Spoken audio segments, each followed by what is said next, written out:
Gold buyers, మీ కష్టాల్లో నమ్మకమైన మీ ఆత్మీయ నేస్తం.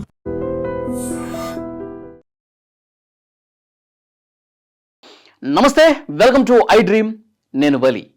అసలు దేశంలో ఎలాంటి ఘటనలు జరుగుతున్నాయో నిజంగా ఈ ఘటనలు జరుగుతున్నటువంటి తీరును చూస్తుంటే భయం వేస్తుందండి. అంటే ఎప్పుడు ఎవరు ఎట్లా మారిపోతారు, ఎంత సైకోగా బిహేవ్ చేస్తారు, ఎంత క్రిమినల్గా బిహేవ్ చేస్తారన్నది నిజంగా అర్థం కావట్లా. ఇక్కడ మీకు స్క్రీన్లో కనిపిస్తుంది, ఈ అమ్మాయి పేరు శ్వేత అండి. బెంగళూరులో సాఫ్ట్వేర్ ఇంజనీర్. ఆమె బాయ్ ఫ్రెండ్ కెనెత్ అంటే ఇతని పేరు, ఏపీకి సంబంధించినటువంటి వ్యక్తి. ఇతను కూడా సాఫ్ట్వేర్ ఇంజనీర్. వీళ్ళిద్దరూ ప్రేమించుకుంటున్నారు, సహజీవనం చేస్తున్నారు. అయితే సహజీవనం కరెక్ట్ కాదమ్మా అని తల్లిదండ్రులు అన్న పాపానికి ఈ మహానటి అసలు ఈమె ఏం చేసిందో తెలుసా? అమ్మని, నాన్నని, చెల్లెల్ని, ముగ్గురిని చంపేసింది. అసలు చూడండి, అసలు దేశం ఎటుపోతుందో అర్థం కావట్లా. అంటే ఎంత క్రైమ్ కూడా ఎంత ఘోరంగా మారిపోయిందో చూడండి. కన్న తల్లిదండ్రులని, తోడబుట్టినటువంటి చెల్లెళ్ళు కూడా చంపే కాడికి వచ్చింది. అసలు ఈ కేసుకు సంబంధించిన డీటెయిల్స్ చూస్తే వీళ్ళు తమిళనాడుకు సంబంధించినటువంటి వాళ్ళండి. తండ్రి సోమసుందర్, తల్లి ముద్దులక్ష్మి. ఈ శ్వేతకి ఒక చెల్లెళ్ళు కూడా ఉంది, సుప్రియ. వీళ్ళందరూ కూడా పిల్లల చదువుల నిమిత్తం తమిళనాడు నుంచి బెంగళూరుకు వచ్చారండి. బెంగళూరుకు వచ్చిన తర్వాత అక్కడే ఇంజనీరింగ్ కూడా శ్వేత పూర్తి చేసింది. 2 సంవత్సరాల క్రితం చదువు పూర్తి అయిపోయిన తర్వాత ఒక సాఫ్ట్వేర్ కంపెనీలో, బెంగళూరులోనే ఒక సాఫ్ట్వేర్ కంపెనీలో జాబ్ వచ్చింది. 2 years నుంచి జాబ్ చేస్తుంది. ఆ జాబ్ చేసే దగ్గర వీడు పరిచయం అయిపోయాడు. పరిచయం అయిన తర్వాత ఈ అమ్మాయి ఏం చెప్పింది, బెంగళూరు సిటీకి కొంచెం దూరం ఉందనుకుంటా, నేను ఇంటికి రాను, నేను అక్కడే రూమ్ తీసుకొని ఉంటాను, లేదంటే పీజీలో ఉంటాను, ఇలా చెప్పేసి దూరంగా ఉంటుంది. 2 సంవత్సరాల నుంచి వీళ్ళిద్దరూ లవ్లో ఉన్నారు. దట్టు సహజీవనం చేస్తూ ఉన్నారు ఇంట్లో వాళ్ళకి తెలియకుండా. పేరెంట్స్ ఏమో, ఏమ్మా ఏదైనా ఇంపార్టెంట్ వర్క్ ఉన్నా కానీ మేము ఇంటికి పిలిస్తే రావట్లేదు అని చెప్పి క్వశ్చన్ చేయడం స్టార్ట్ చేశారు. సరే, మీరు పిలుస్తూ ఉన్నారు, ఇంపార్టెంట్ కావచ్చు, ఫంక్షన్స్ ఏమైనా ఉంటే కావచ్చు, కానీ నేను రాలేను, నాకు ఇంపార్టెంట్ వర్క్స్ ఉన్నాయి, నాకు ఆఫీస్ అలాట్ చేసినటువంటి వర్క్స్ అని చెప్పి ఏదో ఒకటి చెప్పి దాట వేస్తోంది.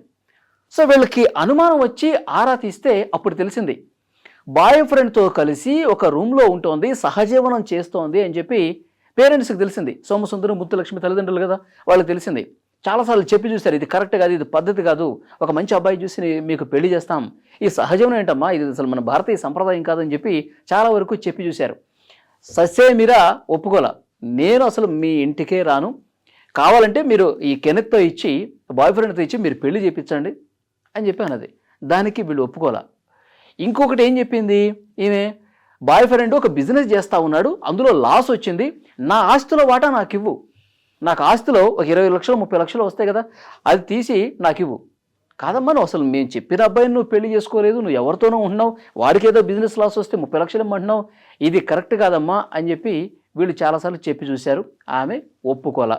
అసలు ఇవి ఎక్కడ ఉంటుందని చెప్పి వీళ్ళు ముగ్గురు కూడా, ఆమె ఆఫీస్కి ఎప్పుడు వెళ్తుంది, ఎటు పోతుంది, తర్వాత ఏ రూమ్కి వెళ్తుంది, ఇవన్నీ కూడా చూస్తే సాయి గ్రీన్ అపార్ట్మెంట్ అని ఉంది బెంగళూరులో. ఆ అపార్ట్మెంట్ లోపలికి అక్కడికి వెళ్ళి డైరెక్ట్గా తల్లిదండ్రులు, చెల్లెలు ముగ్గురు, సోమసుందర్, ముత్తులక్ష్మి, సుప్రియ ముగ్గురు కూడా డైరెక్ట్ ఇంటికి వెళ్ళారు. ఇద్దరు ఉన్నారు, ఈ శ్వేత ఉంది, ఈ బాయ్ ఫ్రెండ్ కెనెత్ కూడా ఇంట్లోనే ఉన్నారు. డైరెక్ట్గా ముగ్గురు ఇంటికి వెళ్ళిపోయి ఇక గొడవ పెట్టుకోవడం స్టార్ట్ చేశారు. నువ్వు వద్దు, మా మాట విను, నువ్వు రావాల్సిందే, ఈరోజు నేను ఎలాగైనా ఇంటికి తీసుకెళ్లాల్సిందే అని చెప్పి వాళ్ళు బలవంతంగా తీసుకెళ్లే ప్రయత్నం చేశారు. చేస్తే కోపం తట్టుకోలేక మీకు ఎన్నిసార్లు చెప్పాలని చెప్పి వీళ్ళిద్దరూ కలిసి, వీడు కూడా ఈమెతో తయారై ఇంట్లో ఉన్నటువంటి వస్తువులను తీసుకుని ఏది దొరికితే దాన్ని ముగ్గురు మీద ఇష్టం వచ్చినట్టుగా తల మీద, శరీరం మీద ఇష్టారీతిని కొట్టారండి. ఎంత బాధాకరం అంటే, కనిపించిన తల్లిదండ్రుల్ని ప్రియుడు మోజులో పడిపోయి కళ్ళు మూసుకుపోయి తల్లిదండ్రులు ఇద్దరిని, చెల్లెలు కూడా సుప్రియ చిన్న పాప, ఆమె కూడా degree first year second year చదువుతుందంట, ముగ్గురిని చంపేశారండి. ఇద్దరైతే ముత్తులక్ష్మి, చెల్లెలు సుప్రియ ఇద్దరు రూమ్లోనే చచ్చిపోయారు. ఇష్టం వచ్చినట్టుగా కొట్టేసి వీళ్ళిద్దరు పారిపోయారు. కొన ఊపిరితో తండ్రి ఉన్నాడు సోమసుందర్, అతన్ని అక్కడ అపార్ట్మెంట్లో వాసులు, స్థానికులు వెంటనే ఆసుపత్రికి తీసుకెళ్తుంటే దారిలోనే చనిపోయాడు.